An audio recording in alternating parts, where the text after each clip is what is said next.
Hello, and I personally do hope that with this video I will get you physics for class 12. Now, this would be a long one short video. It would be divided into many subparts. Okay, I will merge them after ending the video, and in this video we will cover. So first of all, we will be covering Unit 1 Electrostatics, and in this we will get to know about two chapters: electric charges and fields and electrostatic potential and capacitance. But this is not the end. You will get to know more. This is the plan for our video. We would study Unit 1 Electrostatics, Unit 2 Current Electricity, in which there is only one chapter whose name is same, Current Electricity. Unit 3 Magnetism and Matter. It's one of the toughest unit out there in your syllabus, and many people quit in this unit. Four terrifying chapters. Moving charges in magnetism. It's filled of derivations. Magnetism and matter. Most people skip this chapter, but it's scoring part. It's the only scoring chapter in this whole unit. Then there is electromagnetic induction, EMI. This topic is mostly misunderstood by many.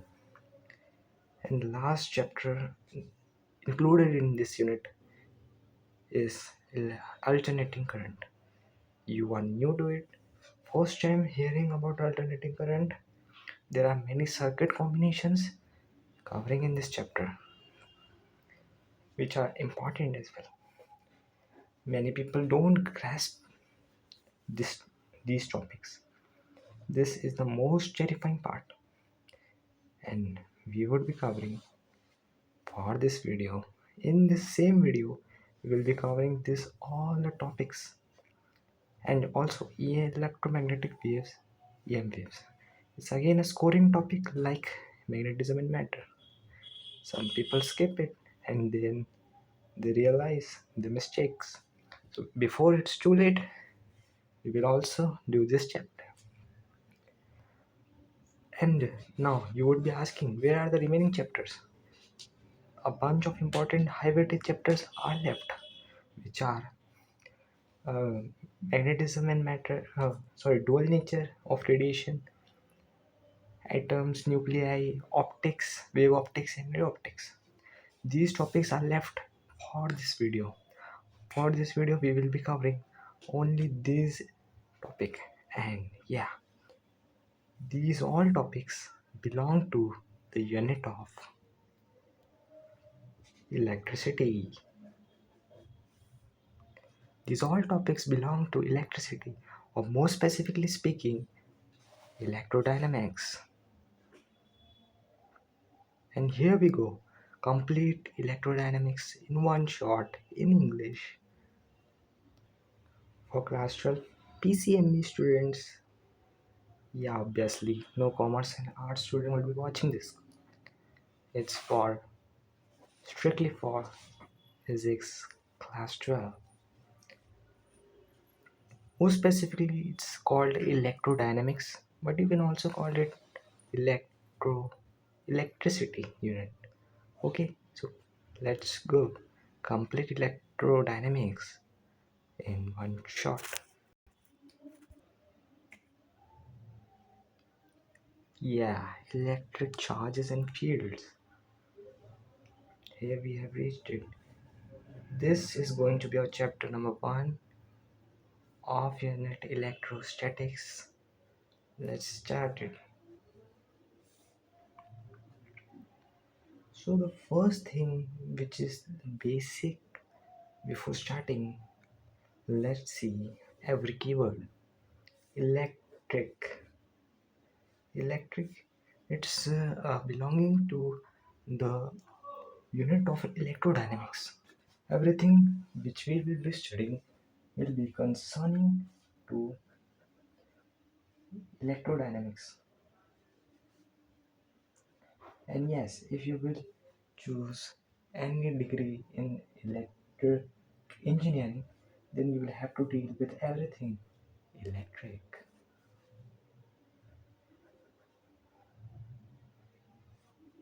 So, charges, yeah, charges, we will explain it. It's the first definition of this chapter. Charges is any whenever a particle loses some electron or gains some electron, then the particle gets charged. And once a particle gets charged, it would experience a force. Yeah, when then it would be placed in some electric field, then it would experience some force. This is the nature of charge. And once a particle is charged, then the basic thing that it happens to it is that it loses or gains some electrons and becomes some electric nature. Gain some electric nature. So charges are particles which have some electric nature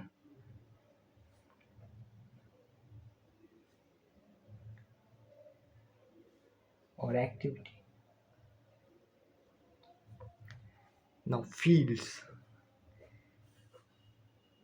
electric charges and fields. Fields is again a concept which belongs to this electrodynamics unit. More appropriately, you should call it electric field. Okay. So there are various types of fields, gravitational field and more such. But here we will be talking of electric fields. Now what are electric fields? Whenever a particle which is having some electrical nature or activity is placed inside an electric field, then it would experience a force. So due to electric fields, any charged particle experiences a force. Force, more appropriately, we would call it Coulombic force because the force of charged particles acting when placed in electric field was first discovered by Coulomb. Okay, so when electric charges are placed in electric fields, they experience some electric force. Let's start with the important part. Yeah, before I told you uh, crisp definitions of each and everything which we'll be covering in this chapter. Now, why waste time on basics? Let's jump right into the important part of this chapter. Hey, before proceeding, you have to wait. Yes, wait before proceeding. This is what you need to learn. Charges. Now, the important thing about charge is that charge is not a fundamental quantity. It's not a fundamental quantity. So, what's the fundamental quantity which belongs to this category of electrodynamics? There is only one fundamental quantity dedicated to this unit, which is current. Current stands for I. Its SI unit is ampere, and current is defined as charge flowing in unit time. So this way we could explain about charge. Charge is denoted by Q, small or capital both are acceptable. But basically capital Q is mostly reserved for heat. Yeah, if you would have done your 11th rightly, then you would be knowing that capital Q is basically denoted in heat. So we generally use small q, but you can also use capital Q. And T, small t for time. So if you would cross multiply, then charge can be explained as a multiplication of current and time. Just cross multiply it and you would get charge is equal to q I into t. Q is equal to I into t. Let's write it somewhere. Q is equal to I into t. Now there is no such current is scalar, time is scalar. So there is nothing like cross product or dot product. It's just simple scalar product. Okay, and this Q charge is a scalar quantity. It's a scalar quantity. Doesn't have any direction. Even current doesn't have any direction. So this is the basic quantity, and dimensional formula can be written as dimensional formula for I is A and for time is T. So it could be written as AT. If you want to write it in a better way, then you could also write M0. This is conventional way, M0 L0 T A.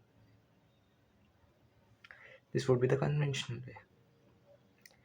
Right, for mass dimension is 0, L length for dimension it's again 0, for time it's power 1. I haven't written here but it's also here 1 for time power 1, and for ampere or current you can also write I. If you know this, but NCRT chooses capital A for current dimensional formula. So capital A and power 1, it's power 1. Okay, so what could be the unit for charge? If you use the unit of current, and for time, then you could get, for current it's ampere, for time is second, so you could get ampere into second. Yes, this could be a unit, and this is in fact the SI unit of charge. But 1 ampere per second, 1 ampere into second is popularly denoted as 1 coulomb. Yeah, this is the symbol for coulomb. Coulomb. Hey, wait, I'm always confused in the spelling of coulomb. I don't think so. This is the correct. Wait, here we go.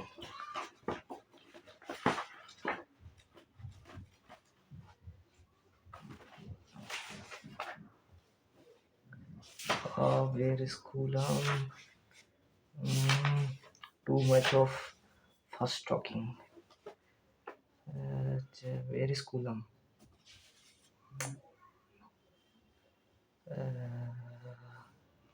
In terms of definition, 1 coulomb is the charge flowing through a wire in 1 second if the current is 1 ampere.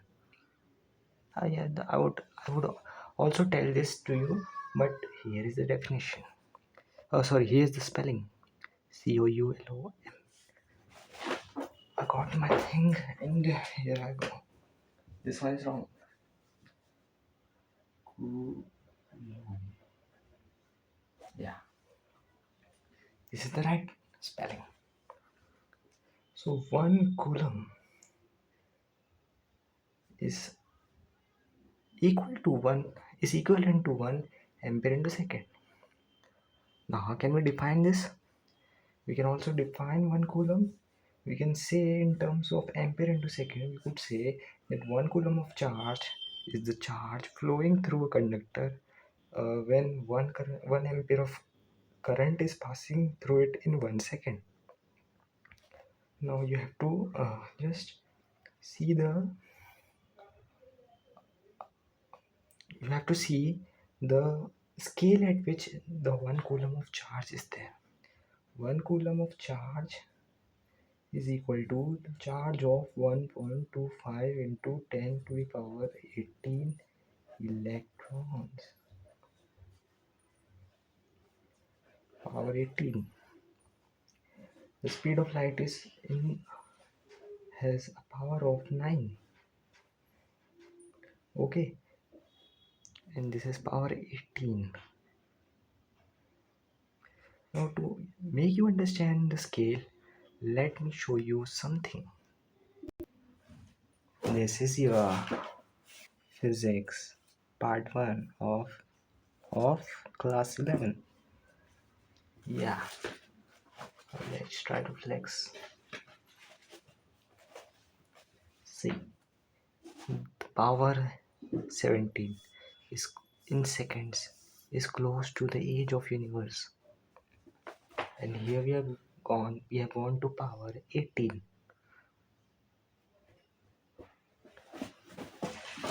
In terms of kg, if we go to around power of 23, it's close to the mass of moon. Yeah, so you can see the level at which we are talking about.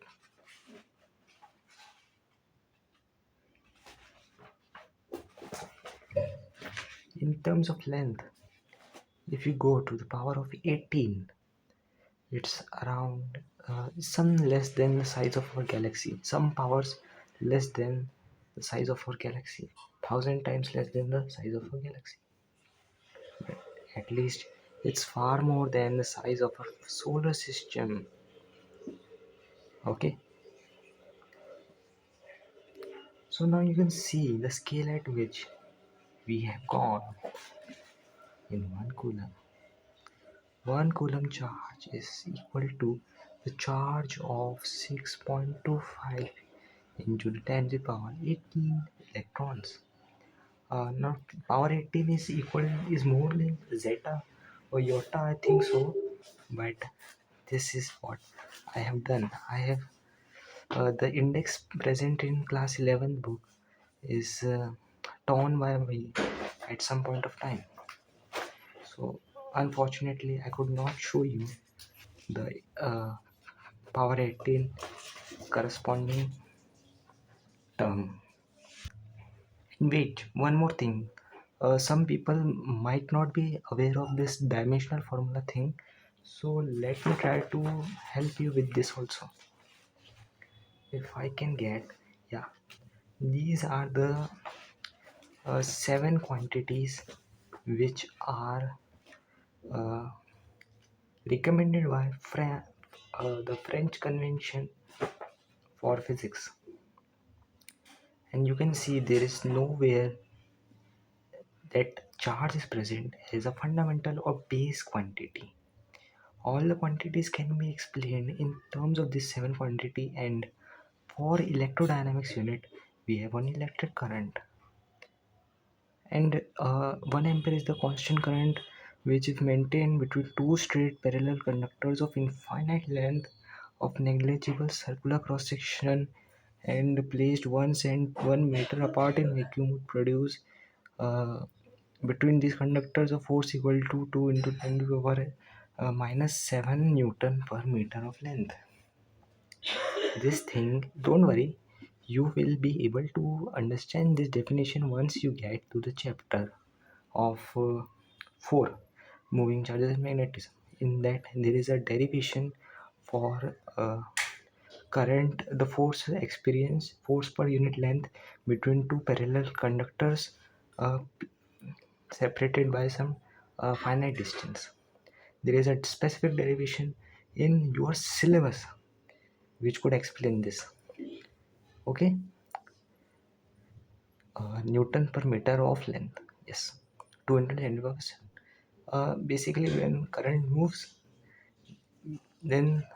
when current moves into conductors of infinite length, which is again a theoretical phenomena, would of negligible cross section area placed 1 meter apart in vacuum, the separating distance 1 meter, then the force experienced between them. Now, if this one is we would explain it. Don't worry, it's a part of your syllabus. There is a specific derivation for this in your syllabus. Now, symbol. This one is the symbol of unit, and I couldn't find the dimensional formula analysis here. Anyways, I could have torn the page Mm,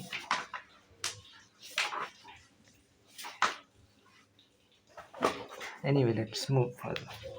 The dimensional formula for charge can be you have to describe charge in terms of base quantities, and we have two base quantities using which we can describe charge.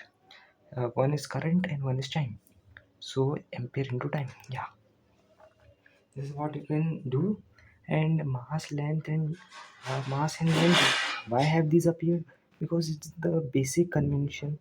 Mechanical quantities or mechanics have basically mass, length, and time as the three base quantity to describe. For example, acceleration can be described by using m0 l1 t minus 2 t power minus 2. Okay, all the quantities in mechanics can be described using these three. So just to follow a convention, all the electrodynamics quantity are described using mass, length, time, and ampere. And even Kelvin for if some in there is a specific part in chapter 3 current electricity when you will uh, merge temperature and current. Okay, it's also in your syllabus again, and for that we can get another of this one. There is another dimension which is Kelvin. Yeah, K. Or anyways, so the basic you require M, L, T, A, and K. In this, you can describe every quantity in your syllabus. Any power of mass, any power of length, any power of time, any power of current, alpha, beta, gamma, delta, and let's say solenoid, or any power of temperature. So yeah, this is what I are my efforts for explaining you the basic of charge. Now this is not over. Let me explain you more. Charge. Okay. Now let's go for types of charges. There are two basic types of charges. One is positive charge and negative charge. Okay. Positive charges means that any matter has got electrons removed. The electrons are removed from matter. Okay. Matter, not metal, matter. Any matter, non-metal, metal, metalloids, or whatever. If electron gets removed, then it becomes positively charged, and for negative charge is 180-degree opposite. Electron gets into the it receives an electron. Okay, negative charge means electron is gained by it. Okay, so these are two basic types of charges, and let's go further.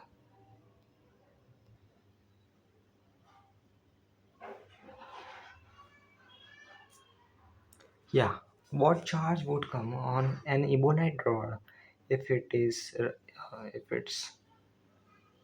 rubbed with cat fur or cat skin? Now, this is a standard type of question, and it can be answered using triboelectric series. I think so that I'm writing the correct name. Yeah, triboelectric series.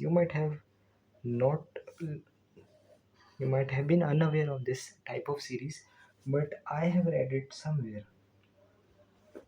And this is yeah, triboelectric series.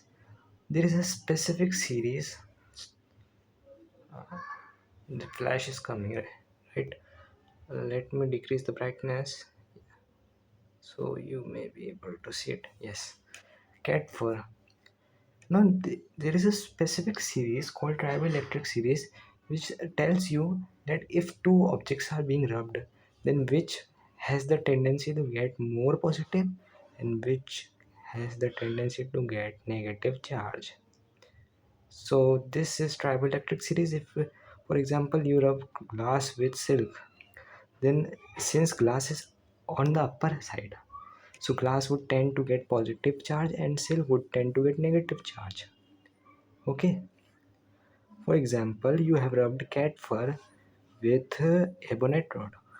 Since cat fur lies far ahead of cat fur from ebonite rod, so cat fur would get a positive charge and ebonite rod would get a negative charge. This is what electric series is. So instead of rote learning, many formulas, many combinations like human skin, this, that. What will happen if cat fur is rubbed with human skin? Then the cat fur would get a positive charge and human skin would get a negative charge because of the basic nature of triboelectric series. Okay, so this one is an important thing which is the many people are not simply aware of. Okay, so this is what hey ChatGPT, I have read some table in which it is described the electron donating tendency of different objects like silk, human body, cat fur in some book. And ChatGPT told me triboelectric series. Yeah, I had read it, but I didn't remember its name. Uh, it's a standard table used in physics or chemistry to show which material tend to lose electrons and which tend to gain electrons when rubbed or brought in contact and then separated. Okay, this then in the tabular form, this one is typical triboelectric series. You can check it properly. Triboelectric series first is cat fur and it goes down to Teflon. Okay, cat fur going down to Teflon. Fourth, 14th one is Teflon. Okay, so here we go. Thank you. Now the triboelectric series. According to triboelectric series, ebonite rod would get a negative charge and a cat fur would get a positive charge. Okay, no issues. Let's go further. This is your book of physics 12th. Now let's go on to basic properties of electric charge. Okay, so electric charges possess some basic qualities, okay, which are described in blue letters. Additivity of charge, obviously you can directly add or directly subtract charges. Charges are scalar. Okay, there is no need of taking direction into account. You can directly add charges for telling the net charge. Okay, this one add, and we get because of this minus sign, just add with sign. Okay, don't leave sign, because although it's scalar, scalars also have plus minus. At least they have plus minus, but vectors have numerous directions which are described by n cap. Okay, so this is the in vectors have a particular direction in the 3D space, due to which we can't directly add them, but we can directly add scalars using their proper signs. This is a simple arithmetic addition. uh, so this is the additivity of charges. uh, there is everything of scalar you could do. Commutative law, distributive law, you can apply everything because it's just scalar. Charge is conserved. Yeah, charge is conserved. Charge cannot be created. For example, in that previous example of ebonite rod rubbed with cat fur, it would get negative charge ebonite rod and cat fur would get positive charge. But the net charge of them by adding would be same. Okay, the charge on ebonite rod and the charge on cat4 just gets transferred. This one cat4 loses electrons, and ebonite rod gains the same number of electrons in its body, due to which there is a transfer of electron, and which imparts a charge, different nature of charges on them. Okay, the same number of electrons which are donated by cat4 gets accepted by ebonite rod. There is nothing like cat4 is giving 5 electrons and ebonite rod is getting only 4 electrons, and the 1 electron is transferred somewhere else. There is nothing like this.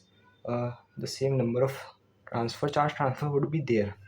But we will learn more about dielectrics. When we will learn more about dielectrics, then we would understand the role of medium, or if it's air, vacuum, and whatever water, we will understand it properly. That what happens due to the friction or due to the interaction of medium. But at least in every case, if it's due to medium, everything, if you will sum everything, every possible thing taking into account, the charge will be conserved. There will be nothing new creation of charge. Okay, it is not possible to destroy or whatever. Just quantization of charge.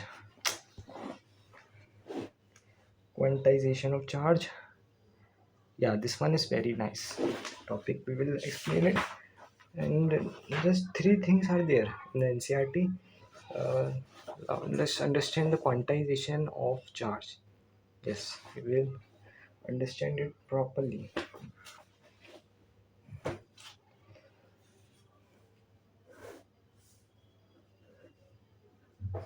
What the foolish things I have to do to cover the syllabus. Charge is quantized. These all things are foolish, nobody asked them.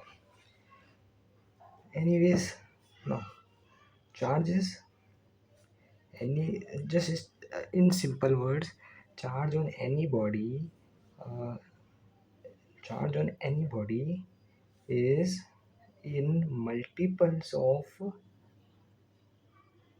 electron charge. Okay, the least possible charge is of electron, and all the charges are some integral multiple. Okay, not some decimal multiple, but it's an integer, or more specifically, yes, it's an integer. Minus infinity to 0 1, there's nothing like minus infinity to, and it goes to infinity, positive infinity. So this one is an integer, and charge on any body is the integral multiple of electron charge on an electron. Yeah, sorry for the blur. Yeah, now it's, yeah, fixed. The total charge is, for example, a body could have 3 into 1.6 into 10 to the power minus 19 coulomb of charge. This one is charge of 1 electron, and this is the integral, by which integral multiple. Okay, and this one is sign. What I told you, integer is multiplied, so you can multiply by plus 3 or minus 3, it doesn't matter. You can multiply it with anyone by plus 3 or minus 3. Okay, so plus minus can be there, integers must be there, and it should be multiple of electronic charge, because in theory there is no charge as smaller than an electron. But in actual physics, theoretical physics, and more such, we get to know about quarks, up quark, down quark, and muon, gluon, whatever. There are many particles which have even lesser charges. Okay, This topic is complete, and you can write in your own words as well. Let me write in my own words. Charge is quantized. It basically means that the charge on any body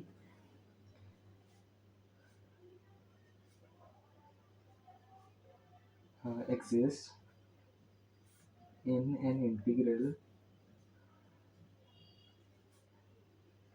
multiple of electronic charge.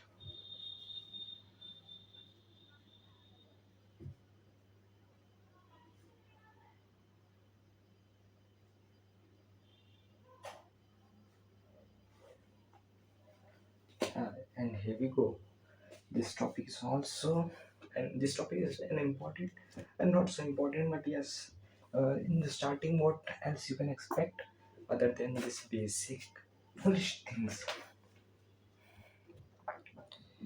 Anyway, let's move on further. And yo, man, here we go. Curled leaf electroscope. GLLE.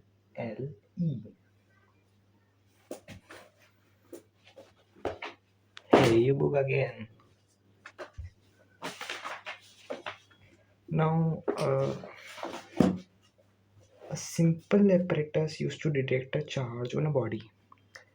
1 second, let's fix the issue. A simple apparatus is just a simple apparatus. Yeah, gold leaf electroscope. Now, what happens? There is a jar.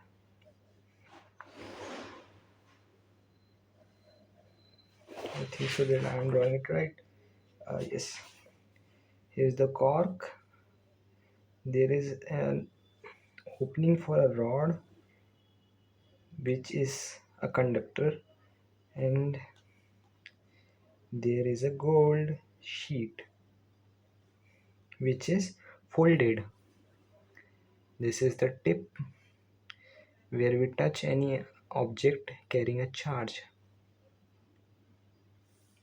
Now let's understand what is happening. This is a gold sheet initially, and we just folded it in half so that two gold leaves are formed. Now, why specifically gold? Gold is very costly, but why we have used gold? The actual reason is that gold is so thin, it can be so thin. I hope that you have seen many videos in which there are thin foils of gold which are put on uh, sweets. Gold is so malleable that it can be um, made transformed into very thin sheets, and because of the nature of uh, thin sheets, it could easily form uh, lightweight, very less mass leaves. On the other hand, suppose if you have used iron or steel, steel is just waste, iron, then it would take a lot of energy to move apart the leaves formed by iron. But since gold is very thin, it could easily be enough sensitive to get repelled by very less amount of charge. Now, what happens actually? This one is a rod which is a conductor. Gold itself is also a conductor, and once the charge gets transferred into these two leaves, they get repelled apart because of the similar nature of charges. Similar nature of charges. Similar charges would repel each other, and unlike charges would attract each other. Since both of them will have the same positive charge, they would repel each other. Now this one is, for example, I have given plus 3 electron of charge, then it would uh, repel the leaves by some x distance. Now again, if I bring another conductor, I'll just remove this conductor and bring a contact bring into contact a conductor having 13 electron positive of charge, then the leaves would now get separated by a bigger distance, for example some twice of x maybe. So the leaves would now get separated by a bigger distance. So just it explains us that uh, the conductor which is there, which we are using, is of how many magnitude charged. It's just a qualitative, not a quantitative study. It's just telling us that is it more or less. Let's see what's in your NCRT. Mm, here we go.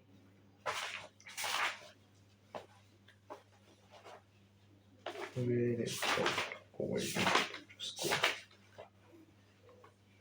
Simple apparatus to detect charge on a body is called gold leaf electroscope. It consists of a vertical metal rod housed in a box with two thin gold leaves.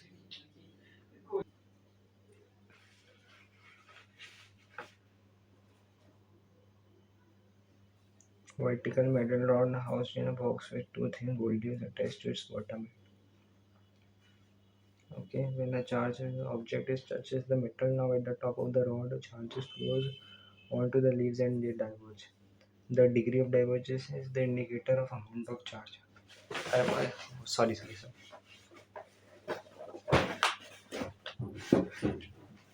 This is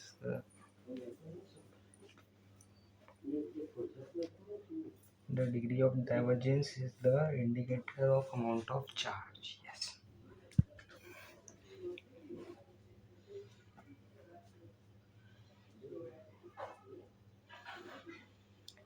So let's move on further. This is the diagram of gold leaf electroscope. Yes, this is the typical apparatus.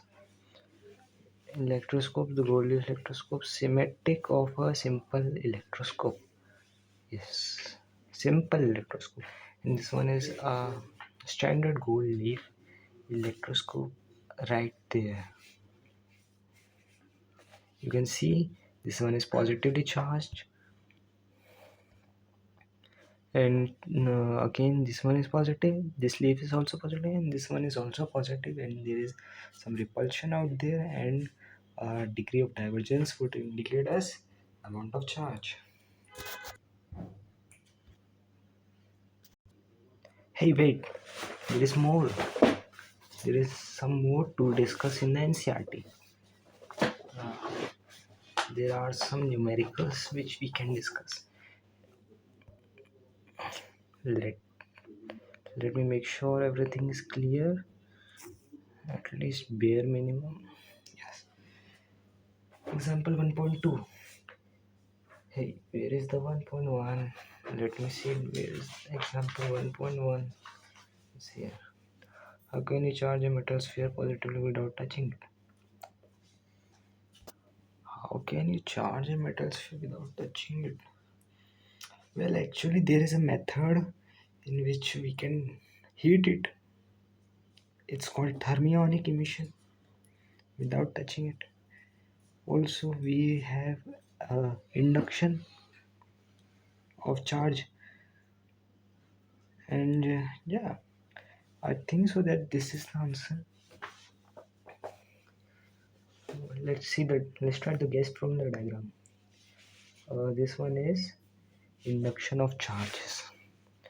Induction of charges, initially it was neutral, then we brought a negative charge of whatever body. Here we have to make positively charged, so we will bring a negative charge body. It would induce a positive charge only at this face, only at the face which is near to the negative charge body. We would ground, uh, this one will be positive charge and this one would get negative charge. Okay, and to destroy the negative charge, okay, because we know the charge is conserved. This one would get positive, so this one would definitely get a negative charge. If this side would get positively charged, so this must get negative charge.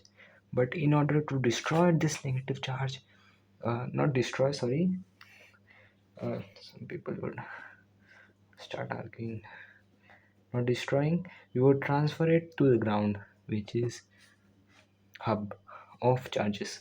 Okay, anyway, we move this side of negative charge into the ground by earthing.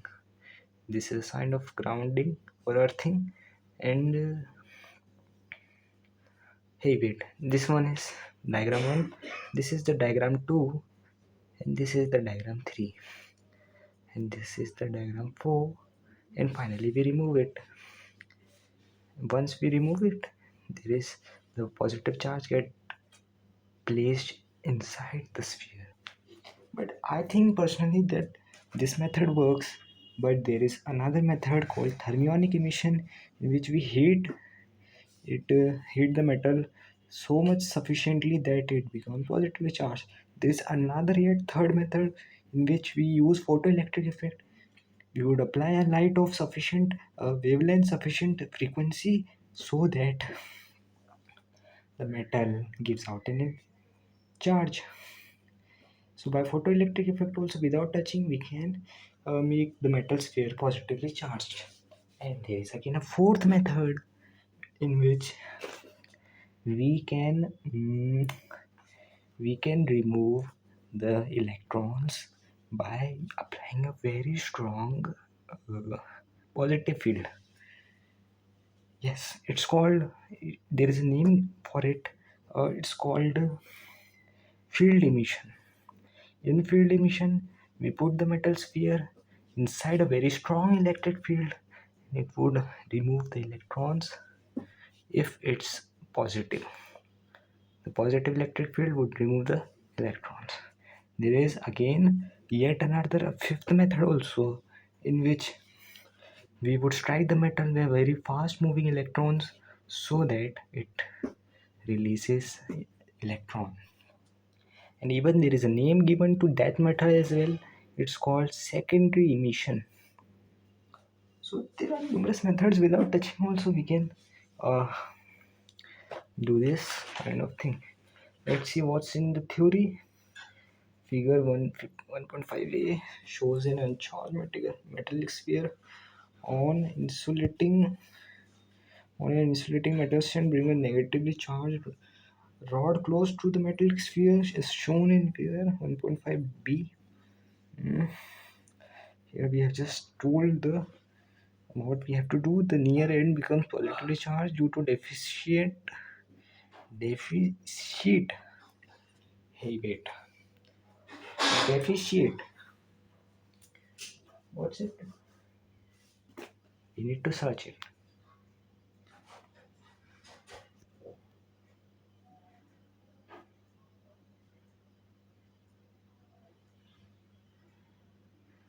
The amount by which something, especially sum of money, is too small. Sum of money.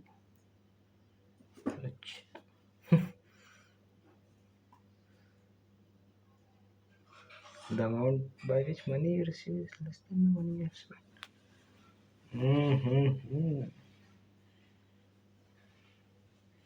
What is NCRT doing?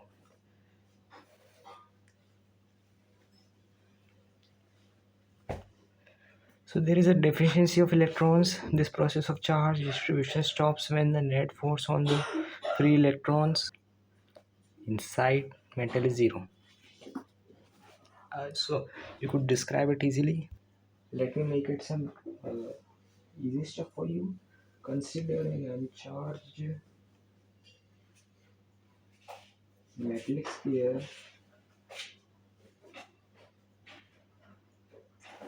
kept on a vertical insulating metal stand. And it is just why insulating metal stand. You could have metal is never insulator.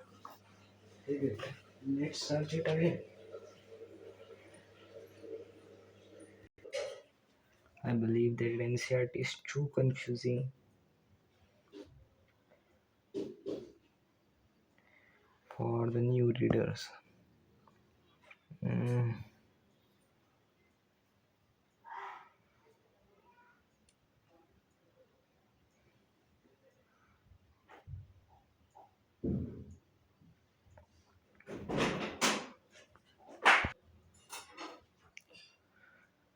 Why the stand is metal at all? Because it must be rigid, precisely shaped, mechanically stable, but absorbs moisture. Properties changes. Unreliable for electrostatics.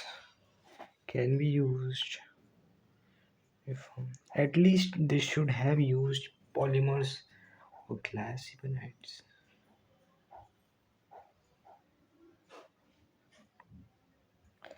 Metal using metal is confusing. There is only one word for NCRT, confusing. They should not have used this term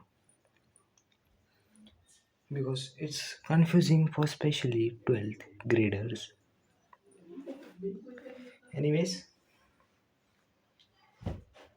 just start your answer by writing consider an uncharged metallic sphere uh, placed on an insulating stand. Instead of writing metal, you just write insulating stand or just write insulating rigid stand. That would have made more sense than writing metal. Instead of writing this ironical thing. Bring a negatively, yeah, no.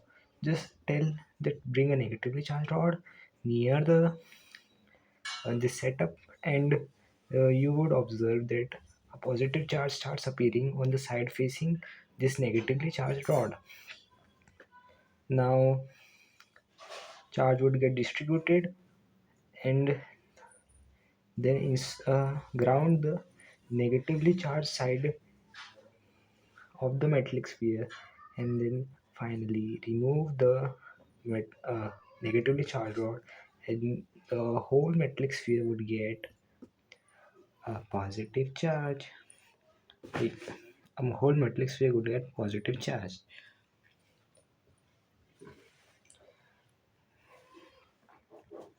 Sorry again, I could explain it. Bring the negatively charged rod near the sphere, and you would see that a positive charge appears on the side which is close to this negative charge rod, and negative charge appears on the metallic sphere just opposite to that side. Okay, then just ground the negatively charged side of the metallic sphere. Just ground this side, and then or you can say that do earthing. Connect the sphere to the ground by conducting wire. The electrons will flow to the ground while the positive charges in the near end will remain held there due to attractive force of the negative charges on the rod as shown. Now just disconnect everything. Disconnect this. I lost. Disconnecting the sphere from the ground. The positive charge continues to be held at the near end, and then just remove this negatively charged rod as well, and the positive charge would get evenly spread in the metallic sphere. Just remove this dirty stand.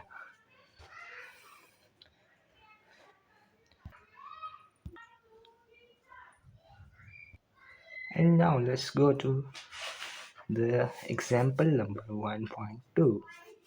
Our main target was example number 1.2, but anyways we even did 1.1 as well.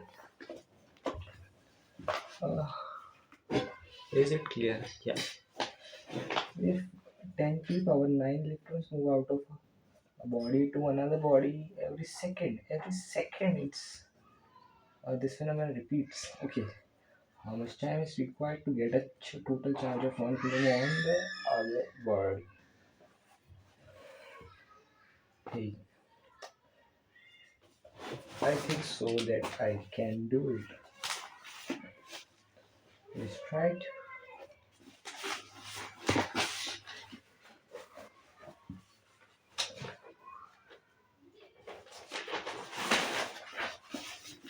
Here we go. Mm, 10 to the power 9 electrons move out of a body. Hey, wait. First of all, 1 coulomb charge is to be brought.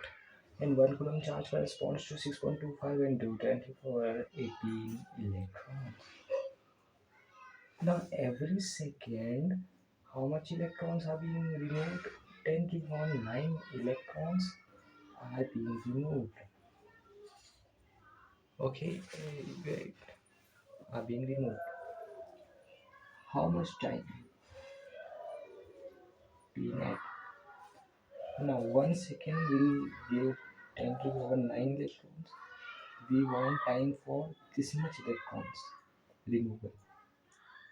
Just divide it. And here we get 6.25 into 10 to the power. Is it clear? 10 to the power 9 seconds. And actually we have get it right. 6.8, see, 6.25 into 10 to the power 9 seconds. But NCRT didn't left it here. It converted this big power into years. 200 years is the answer.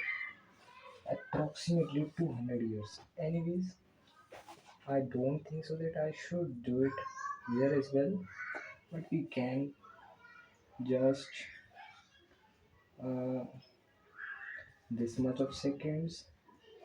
And for 1 year, how many seconds are there? For 1 year, for 1 hour, there are for 1 minute. Let's start from second. From second, we will move to minute. For this much, 1 minute is having 60 seconds. 1 hour is having 60 minutes, and 24 hours in 1 day, and total 365 days.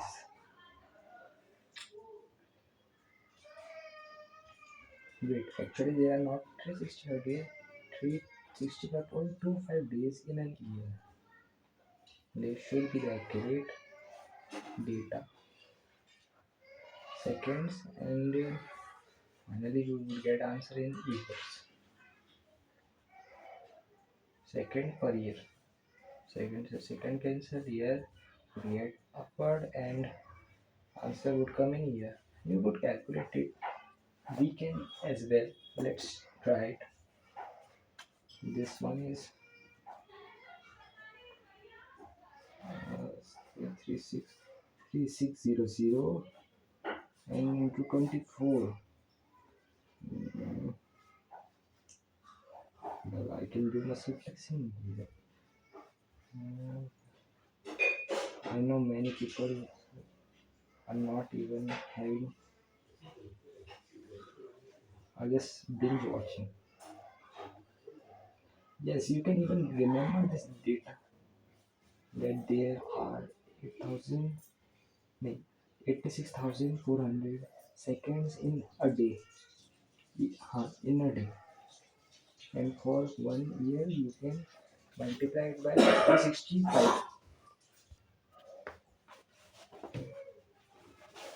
Sorry, it was not visible to you, but I multiplied it, and you can remember this as well, that there are 86400 seconds in a day.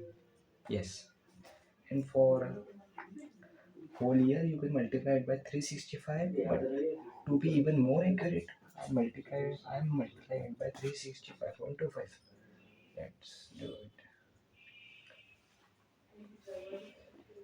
86400 multiplied by 365.25.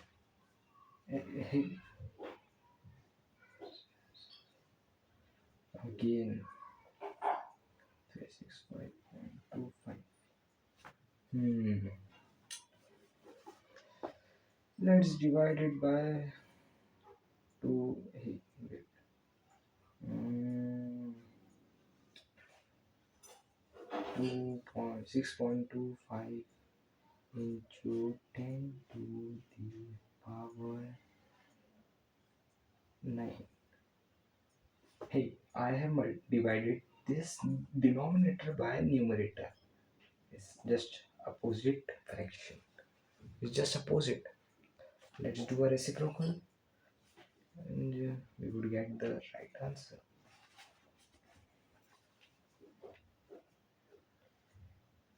198 years.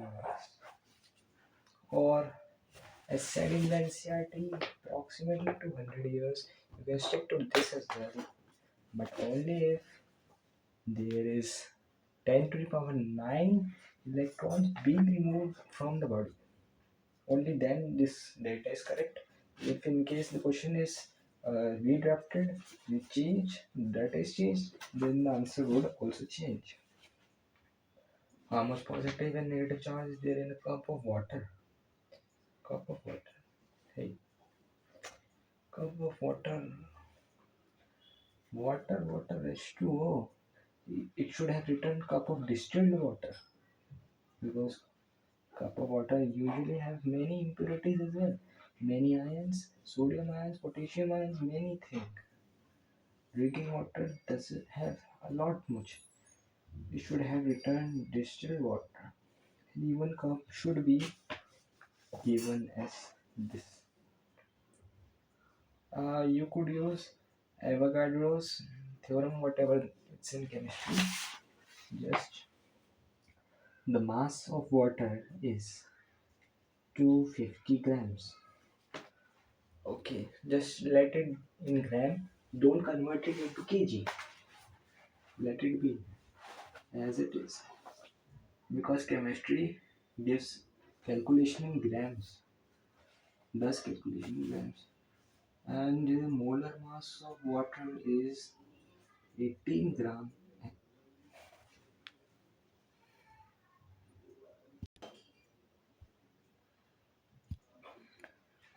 Batteries being low.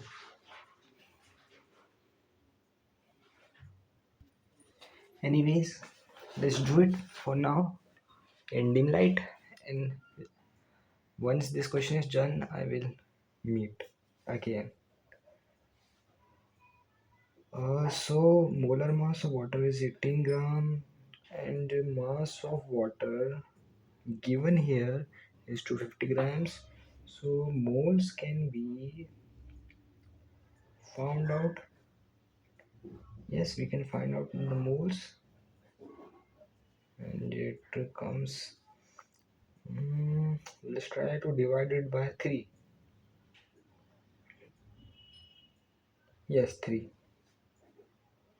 8.3.33. 1, 2. This is metric.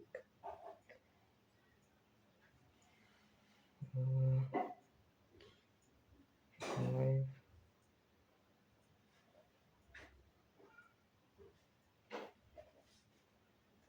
13.88 moles.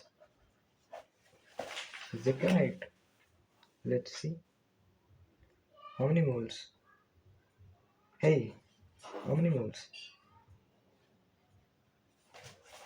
It didn't give it out. Anyways, we found the moles. Let's move further. Once we found the moles, what we have to find? How much positive and negative charge is there in a cup of water? Hey, the lighting is so poor. Is it now visible? How much positive and negative charge is there in a cup of water? 0. There is no negative and positive charge because it's not charged at all. How can it get a charge? This is nuts.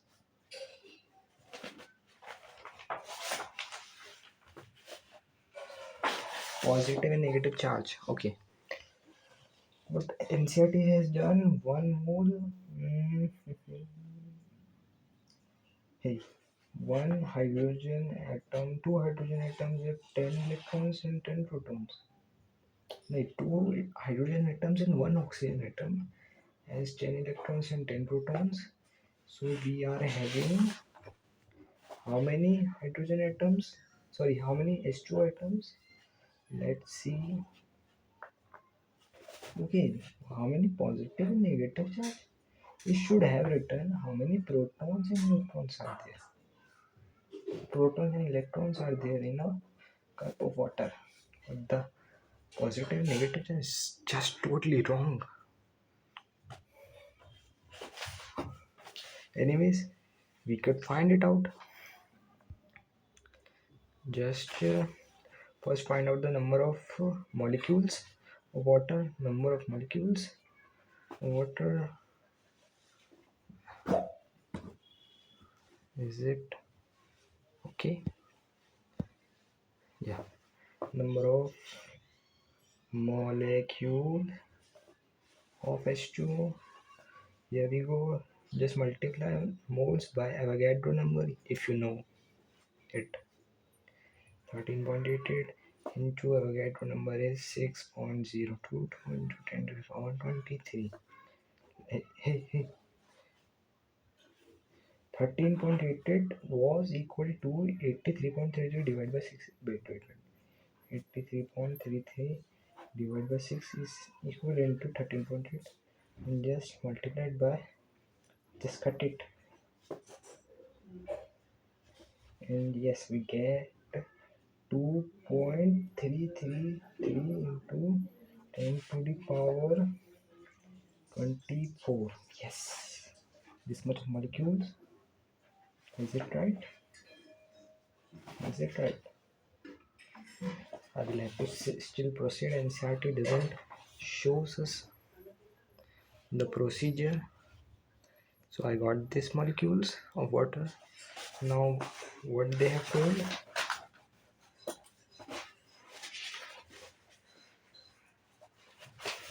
just wait.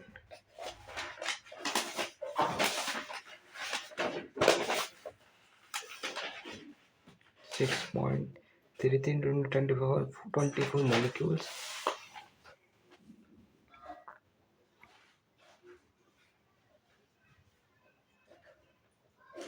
And for one molecule of water, there is one hydrogen atom is having one electron and one proton.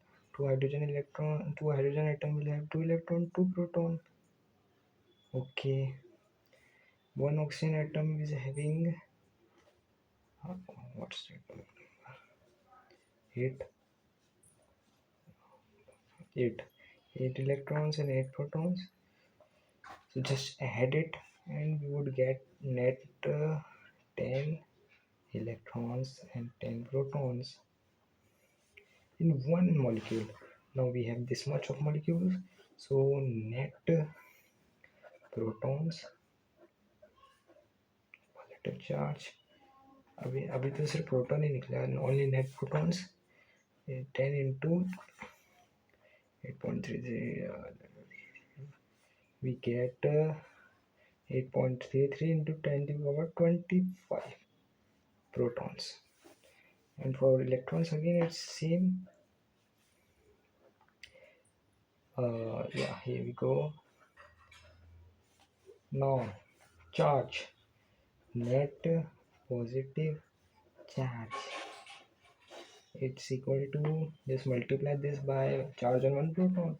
It's 1.6 into 10 to the power minus 19 coulomb. And I need to multiply again. Let's do it. 1.6.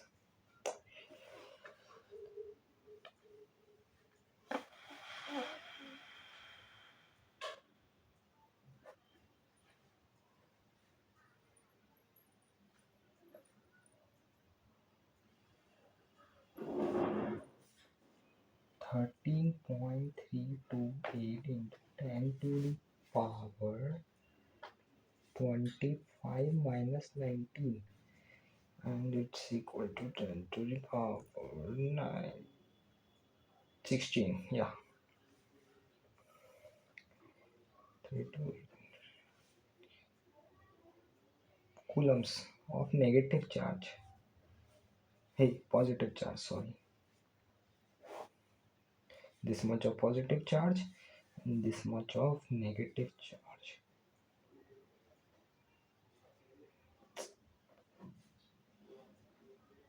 Let's see, is it it's right? No, it's not right. Hey, I got it wrong. By subtracting this by this, we get 6, not 16. And if we just make it, just bring point decimal here, then it turns 1.3328 into 10 power 7 cool. And for negative charge, net negative charge, this is just with a different sign. 28 into 10 to the power 7 cool. Is it right? Yeah, it's right. Just see it. It's right. Even unit is same, power is same, and we have got even more precise answer. You can approximate it, just don't learn it. I am not encouraging you to learn this thing, but possibly if you just practice it. Even I solved it without any calculator. You, then why can't you? Even you can solve it without any calculator. Anyways, we'll meet after a short break.